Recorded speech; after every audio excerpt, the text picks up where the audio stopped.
जय गुरुदेव। तीरथ गए सेक फल, संत मिले फल चार। सतगुरु मिले अनंत फल, कहे कबीर विचार। सतगुरु मिले अनंत फल, कहे कबीर विचार।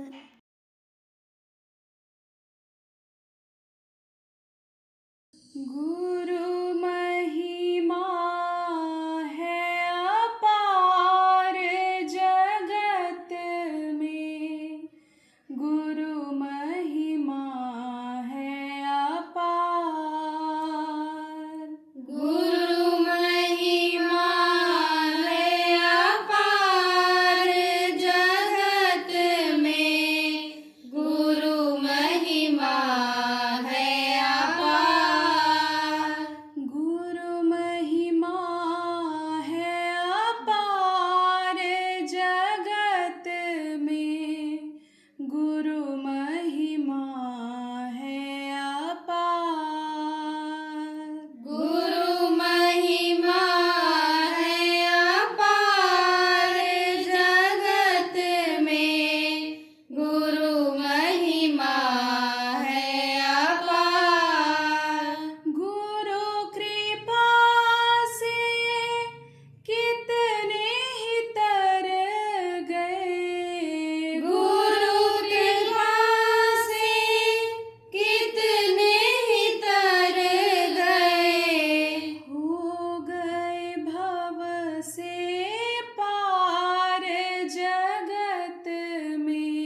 अब मान लो कोई चीज़ तौलना हो, तो तौलना हो तो आपके पास बाट नहीं है 2 किलो का, लेकिन जो आपके पास 100 ग्राम का है, 200 ग्राम का है, आपके पास 500 ग्राम का है, साहब अगर इकट्ठा कर दो तो हो जाएगा कि नहीं हो जाएगा? 2 किलो हो जाएगा। 1 किलो का रख दो, 500 का रख दो, 100 का रख दो, 200 का रख दो, बाट तो हो जाएगा नहीं हो जाएगा 2 किलो। ऐसे ही ये जब सब ताकत इकट्ठा हो जाती है तब वो तिल को फोड़ देती है, वो कर्मों को जला देती है, जिससे रुकावट आ रही है जीवात्मा को इस पिंड से निकलने में, ऊपर जाने में। इसीलिए वही ध्यान लगाना चाहिए। कहाँ लगाना चाहिए? सामने लगाना चाहिए। और सामने जब लगाओगे तब फिर वो वापस आएगा। समझा? कैसे वापस आता है? जैसे शीशा के ऊपर ऐसे लगाते हो ताज, तो उसकी परछाई बनती नहीं बनती है? ऐसे जब आंख बंद करके ध्यान लगाओगे, आंख बंद करके ध्यान लगाने के लिए कहा गया है, तो आंख जब बंद करते हो और दूर जब देखते हो तो उससे जो रेंज आंखों से निकलती है वो पलकों से टकराती है। पलक है ना, तो पलक में जो है चमक है, और शीशा जिसमें मुंह देखते हो उसमें भी चमक है। तो उसमें जब रोशनी फेंकते हो आप, टॉर्च की रोशनी फेंकते हो, तब वो वापस होता है। कोई भी रोशनी पड़ेगी उसके ऊपर चमकीली चीज पर तो वो वापस होती है। सूरज की रोशनी देखो पानी के ऊपर पड़ती है और फिर वो वापस हो जाती है, चमक ऐसे हो जाता है, दूसरी जगह पर छाया पड़ती है।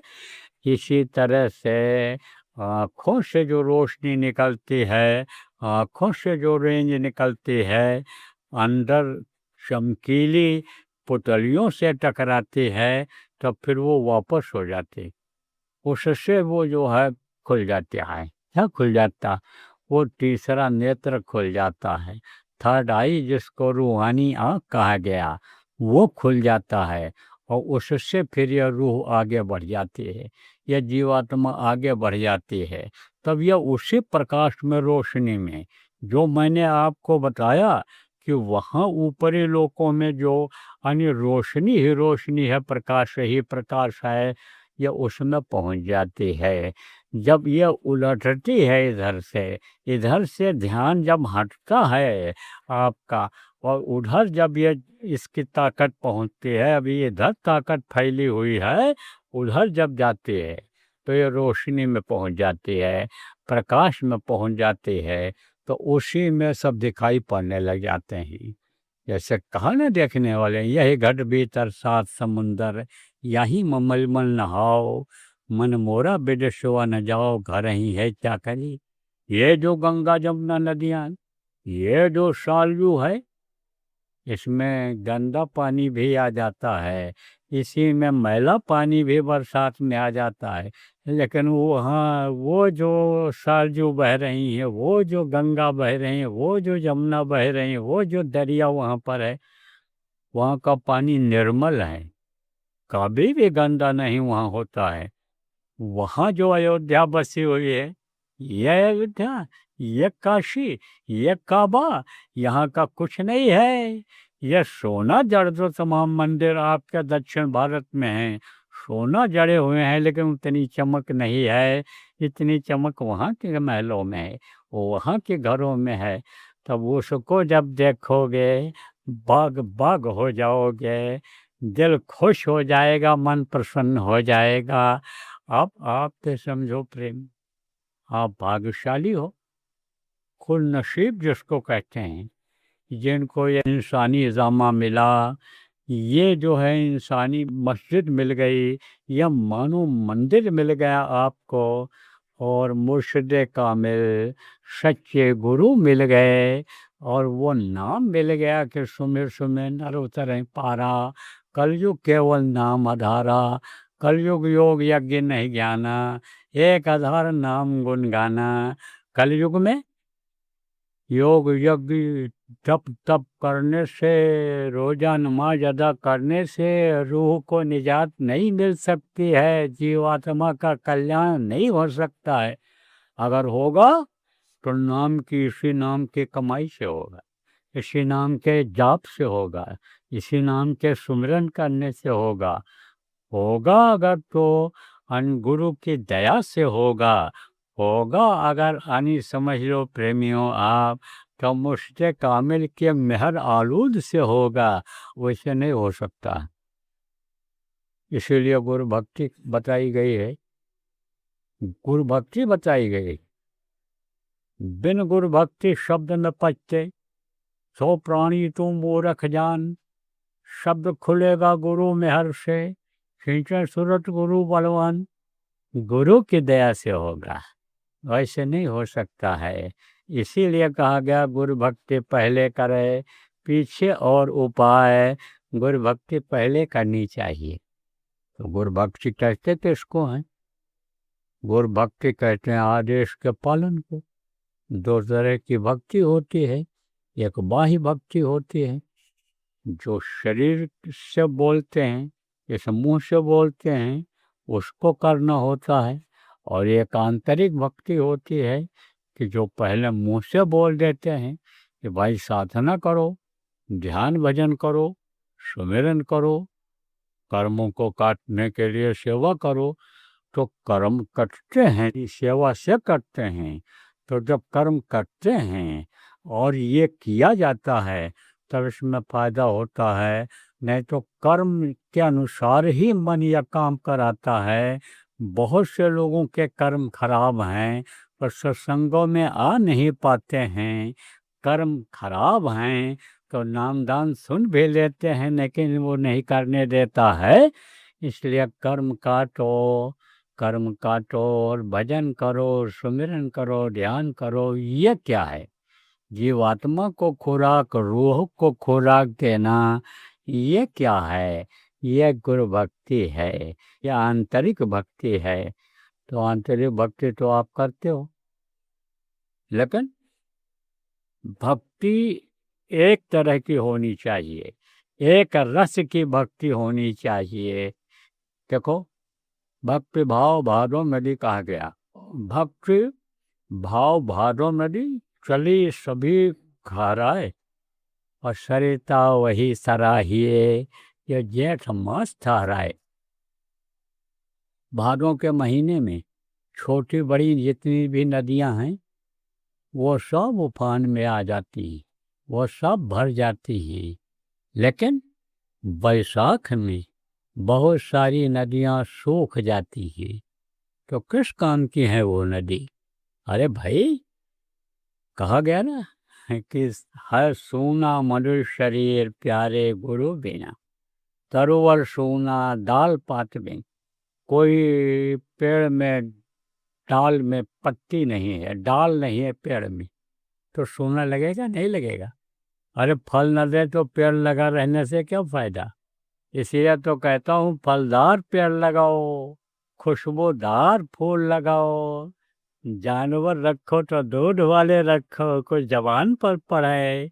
इसीलिए तो कहता हूँ घोड़ा गधा बांधने से काम भी कोई कहन नहीं, किसी चीज काम नहीं।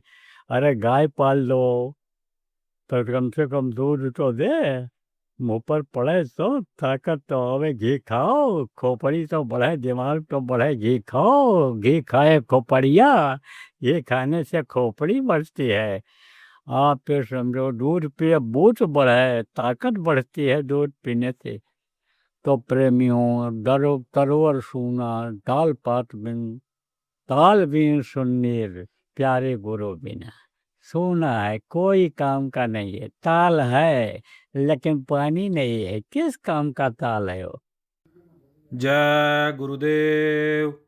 परम संत बाबा उमाकांत जी महाराज के आगामी कार्यक्रम की सूचना के पश्चात सत्संग पुनः प्रसारित होगा।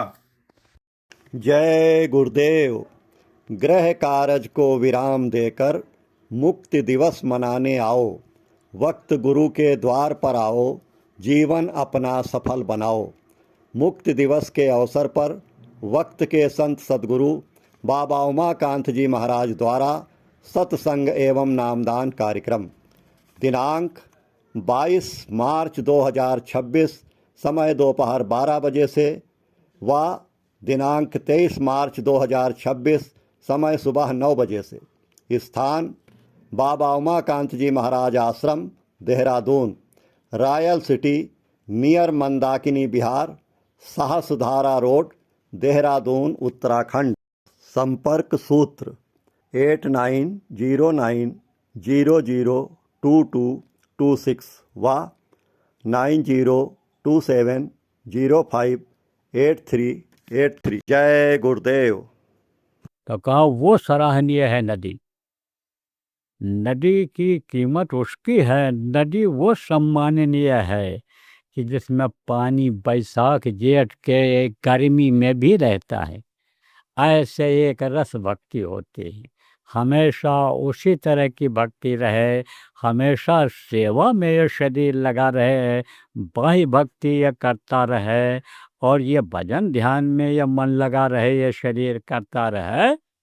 यह है गुरु की आंतरिक और बाह्य भक्ति। तो भक्ति जब कर ले जाओगे तो समझो कहा गया बुरा भला जो गुरु भगत कबहू नरक न जाए। सोना काई ना लगे लोहा घुन नहीं खाए। सोना में कभी काई लगती है? अरे गोबर में पड़ जाए, मिट्टी में पड़ जाए, कहीं भी किसी चीज में पड़ जाए तो साफ कर दो, धो दो, तो सोने की कीमत कम होगी? नहीं होगी, उतनी ही रहेगी। अरे कोई कीड़े लगते हैं, अनाज रख दो अभी कीड़े खा जाएंगे। मिठाई रख दो, कोई बढ़िया से बढ़िया कीमती चीज़ रख दो खाने पीने वाली, तो उसको कीड़े खा जाते हैं। फल रख दो, कीड़े खा जाएंगे। लेकिन सोना को पेड़े खाते हैं? सोना काई न लगाए, लोहा घुन नहीं खाए। ठोस चीज लोहा होता है उसको घुन नहीं खाता है, सोना को घुन नहीं खाता है। अनाज को घुन खोखला कर देता है। देखने में गेहूं बिल्कुल बढ़िया रखा हुआ है, लेकिन जब पीसोगे तो वो पिसान निकलेगा ही नहीं, आटा उसमें निकलेगा नहीं। पता चला खोखला ही है, ये सारे के सारे घुन खा गए। तो इसमें घुन लगता है? नहीं लगता है सोना में। तो सोना काई ना लगे, लोहा घुन नहीं खाए। और बुरा भला जो गुरु भगत, भगत से अगर गलती भी हो जाए कोई, हाँ तो माफ़ कर देते हैं। वो जान के गलती नहीं करना चाहिए। जान करके जो गलती करता है उसको सख्त सज़ा मिलती है। अगर ये कोई वकील कत्ल कर दे तो मजिस्ट्रेट उसको माफ़ नहीं करता है। लेकिन अगर कोई अनजान आदमी से भूल से गलती हो जाए, कत्ल हो जाए, तो मजिस्ट्रेट माफ़ कर देता है। जब उसको मालूम हो जाता है भाई गैर इरादतन इससे कत्ल हो गया है, तो उसकी सज़ा कम कर देता है। और नहीं तो फांसी को ऑर्डर कर देता है कि फांसी पर लटकाना पड़ेगा, इसको फांसी लटकाओ। तो ऐसे समझ लो, जान कर अगर गलती न करो तो माफ़ी हो जाती है, माफ़ कर देते हैं। तो बुरा भला जो गुरु भगत कबहू नरक न जाए, कबहू नरक नहीं जाता। लेकिन भूल जाते हो, गुरु को भूल जाओगे जाने के बाद तो कौन याद आएंगे? अरे गाय बैल भैंस घोड़ा गधा जो भी पाले होगे, जो भी पेड़ लगाए होगे, शादी ब्याह किए होगे, औरत याद आएगा, बच्चे होंगे वो याद आएंगे, और माता पिता वो सब याद आएंगे, सास ससुर याद आएंगे, धन दौलत याद आएगा, घर मकान सफाई करना, साइकिल साफ करना है, गाड़ी बनवाना है, दाढ़ी बनवाना है, यही सब याद रहे। अरे भाई 24 घंटे का समय है तो थोड़ी देर तो गुरु को भी याद कर लो।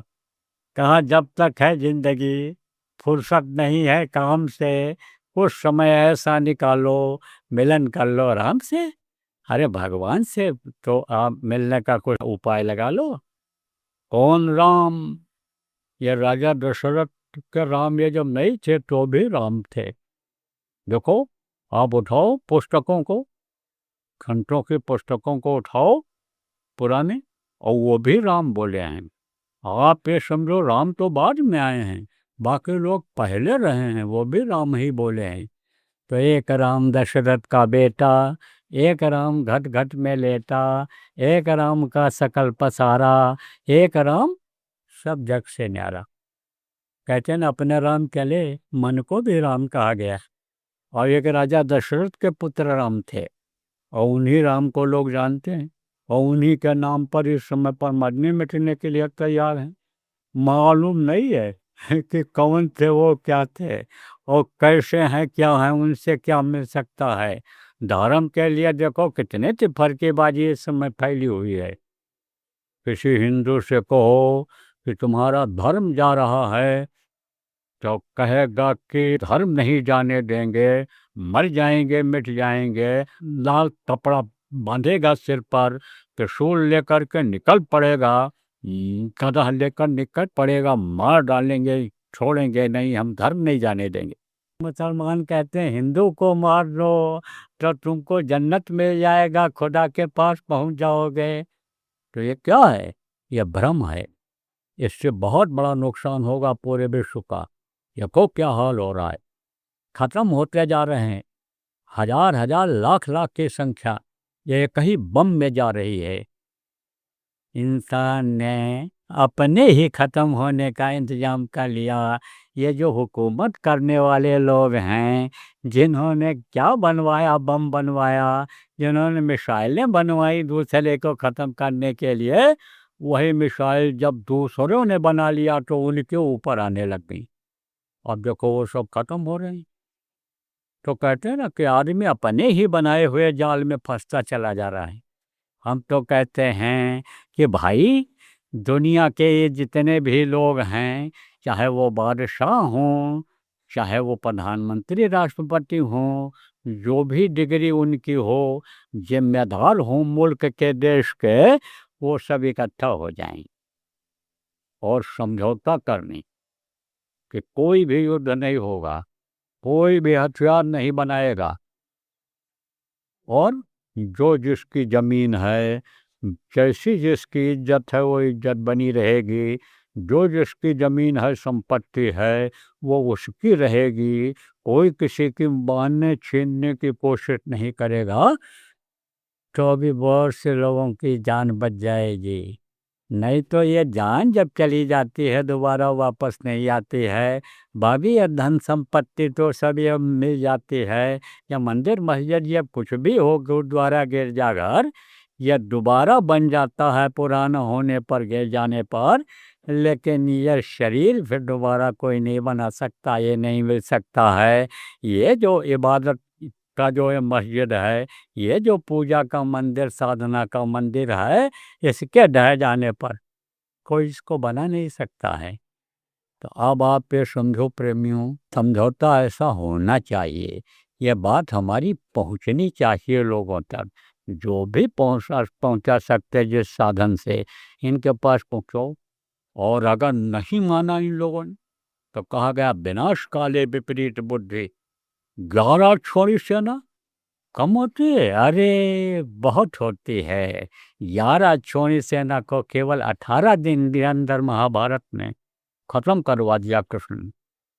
तो जो बनाता है बिगाड़ना भी जानता है। कहते हैं ना कि वो देता है तो छप्पर फाड़ के देता है, और लेता है तो झाड़ू से भर के ले लेता है। तो उसके पास सब कला है। तो वो अपना जब खेल चालू करेगा, जब विनाश लीला चालू करेगा, संहार का काम जिनका है, शंकर जी अपना काम करेंगे। वो जब तांडव दिखाएंगे तो उनके आगे किसी की नहीं चलेगी। फिर वो जो चाहेंगे वो करेंगे। प्रेमियों, इस वक्त पर देखो समय है, आपको बचा लेना चाहिए लोगों को। आप लोगों को ईश्वरवादी खुदा परस्त बना दो। मैं तो किसी धर्म की निंदा नहीं करता हूँ, आप भी किसी धर्म की निंदा मत करना, आप भी किसी जाति की निंदा मत करना, आप किसी धार्मिक ग्रंथ की निंदा मत करना, मजहबी किताब की निंदा मत करना। आप तो सबको उपदेश दे दो। क्या उपदेश दे दो? कि भाई अपने अपने तौर तरीके से ही पूजा पाठ करो, भगवान को याद तो करो, भगवान को तो भूल ही जा रहे सब। याद आते हैं भगवान, नमक तेल लकड़ी सुबह सुबह याद आने लग जाती है, रोजी रोटी याद आने लग जाता है, कमाई का जरिया बन जाए कैसे बने क्या हो ये याद आता रह जाता है, काम काज जो रहता है वो याद आ जाता है, लेकिन भगवान याद आती, खुदा याद आते हैं। अरे नमाजी बनाओ, उनको रोजा रखो, कुछ तो करो, इंसानियत तो कुछ लाओ, नहीं कुछ अपने अपने मजहब वालों को ही तो समझाओ, अपने अपने धर्म वालों को ही तो समझाओ, तो भी कुछ बुद्धि हो जाएगी, थोड़ा सा ज्ञान हो जाएगा, विवेक जग जाएगा, और फिर इस तरह से जब उनकी आदत बन जाएगी और फिर जब उनसे प्रेम होने लग जाएगा, खुदा से मोहब्बत होने लग जाएगी, भगवान से प्रेम होने लग जाएगा, तब आप वो समझो कि खोज लेंगे कि हम कैसे दर्शन करें। और अगर किसी ने बता दिया कि भाई भगवान का दर्शन हो सकता है, खुदा का दीदार इसी जिस्मानी मस्जिद में हो सकता है, भगवान का दर्शन इसी मानव मंदिर में हो सकता है, तब फिर वो पूछ बैठेगा, पूछेगा, क्या पूछेगा कि कहाँ हो सकता है, कैसे हो सकता है, कौन कराएगा। और पता दिया अगर करने वालों कोई मिल गया कि भाई वो तो बगैर गुरु के नहीं हो सकता है, गुरु के बगैर कोई ज्ञान नहीं हो सकता है। जय गुरुदेव। ग्रह कारज को विराम देकर मुक्ति दिवस मनाने आओ, वक्त गुरु के द्वार पर आओ, जीवन अपना सफल बनाओ। मुक्ति दिवस के अवसर पर वक्त के संत सदगुरु बाबा उमाकांत जी महाराज द्वारा सत्संग एवं नामदान कार्यक्रम। दिनांक 22 मार्च 2026 समय दोपहर 12 बजे से व दिनांक 23 मार्च 2026 समय सुबह 9 बजे से। स्थान बाबा Umakant ji Maharaj Ashram Dehradun, royal city near Mandakini Vihar, Sahasdhara road, Dehradun Uttarakhand. संपर्क सूत्र 8909002226 व 9027058383। जय गुरुदेव।